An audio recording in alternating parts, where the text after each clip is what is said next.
الحمد للہ وحدہ والصلاة والسلام علی من لا نبی بعدہ اما بعد بسم اللہ الرحمن الرحیم۔ ہدایہ جلد اول کا سبق ہے۔ آج ہم پڑھیں گے صاحب ہدایہ کے حالات اور ہدایہ کے بارے میں، اور اس میں صاحب ہدایہ نے جو کچھ التزامات اور خصوصیات ان کی ہیں اس کے حوالے سے بات کریں گے۔ تو سب سے پہلے صاحب ہدایہ کے حالات ہم پڑھیں گے۔ یہ اسکرین پر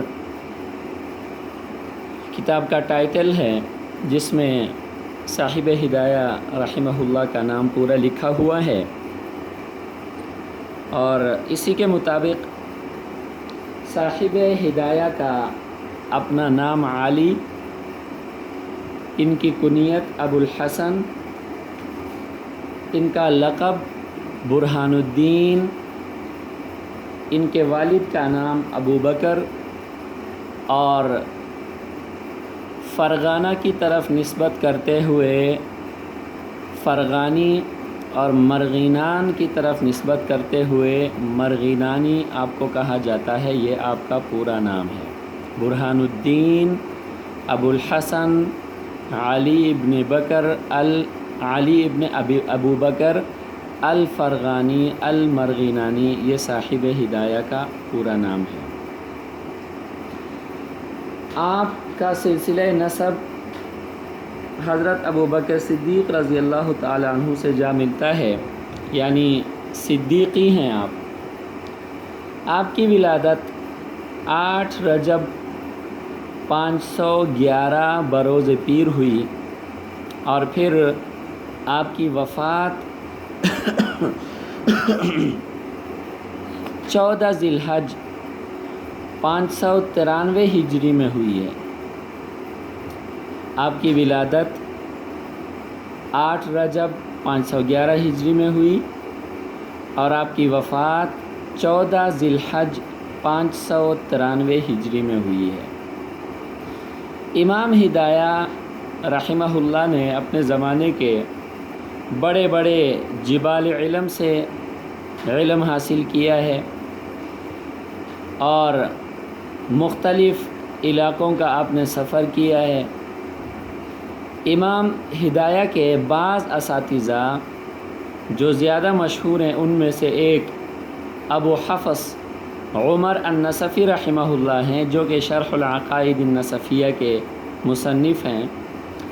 امام صدر الشہید حسام الدین عمر ابن عبد العزیز، یہ بھی احناف کے بڑے ائمہ میں سے ہیں۔ امام ضیاء الدین محمد ابن الحسین، امام قوام الدین احمد ابن عبد الرشید البخاری رحمہم اللہ، یہ امام ہدایہ کے بڑے اساتذہ میں سے ہیں۔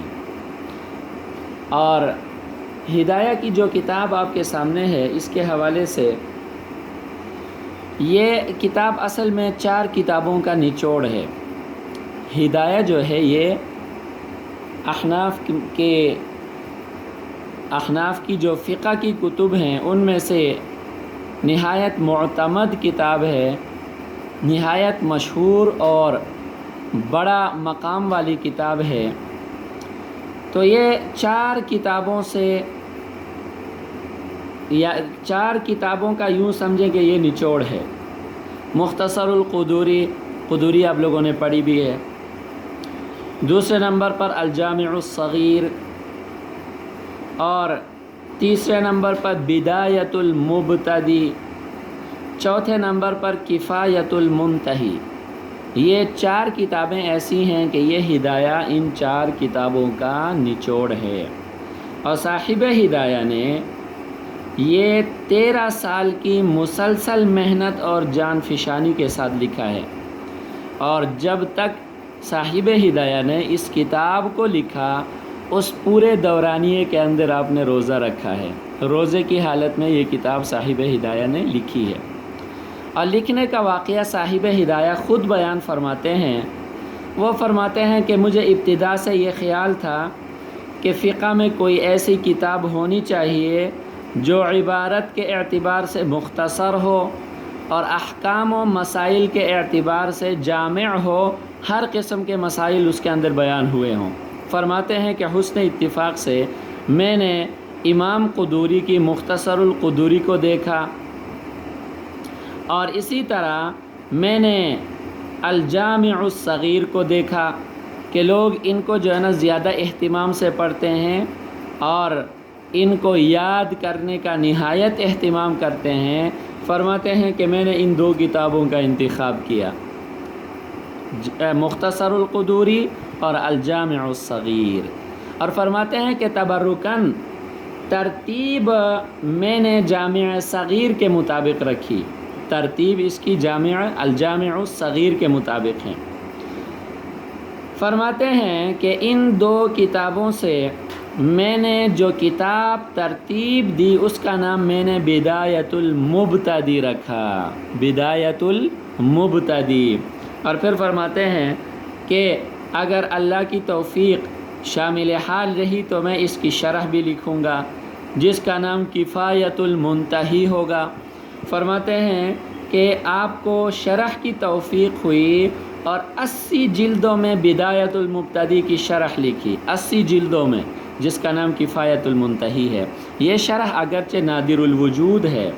اچھا جی، اور پھر اس کفایت المنتہی کا اختصار کر کے، اس سے تلخیص کر کے صاحب ہدایہ نے جو ہدایہ کے نام سے کتاب لکھی وہ میرے اور آپ کے سامنے موجود ہے۔ اس لیے میں نے عرض کیا کہ یہ 4 کتابوں کا نچوڑ ہے کہ ابتداءً مختصر القدوری اور الجامع الصغیر سے انتخاب کر کے انہوں نے بدایت المبتدی کے نام سے کتاب لکھی، پھر بدایت المبتدی کی 80 جلدوں میں کفایت المنتہی کے نام سے شرح لکھی، اور پھر اس شرح کا خلاصہ کر کے اس کو مختصر کر کے اختصار کر کے ہدایہ کی کتاب ترتیب دی جو میرے اور آپ کے سامنے ہے۔ باقی رہیں صاحب ہدایہ نے ہدایہ کے اندر بعض خصوصیات کا اور بعض التزامات کا التزام کیا ہے، تو اس کے حوالے سے ہم انشاءاللہ کل بات کریں گے۔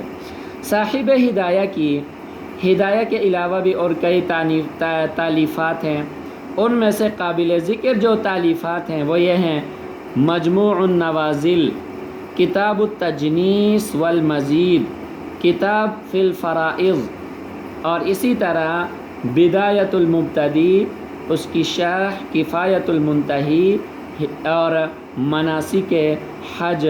اللہ تعالی ہم سب کو عمل کی توفیق عطا فرما دے، اور صاحب ہدایہ نے یہ جو محنت کر کے فقہی مسائل کو ترتیب دے کر ہم تک پہنچایا ہے، اللہ تعالیٰ اس کا شایع نشان اجر ان کو عطا فرما دے۔ وآخر دعوانا ان الحمد للہ رب العالمین۔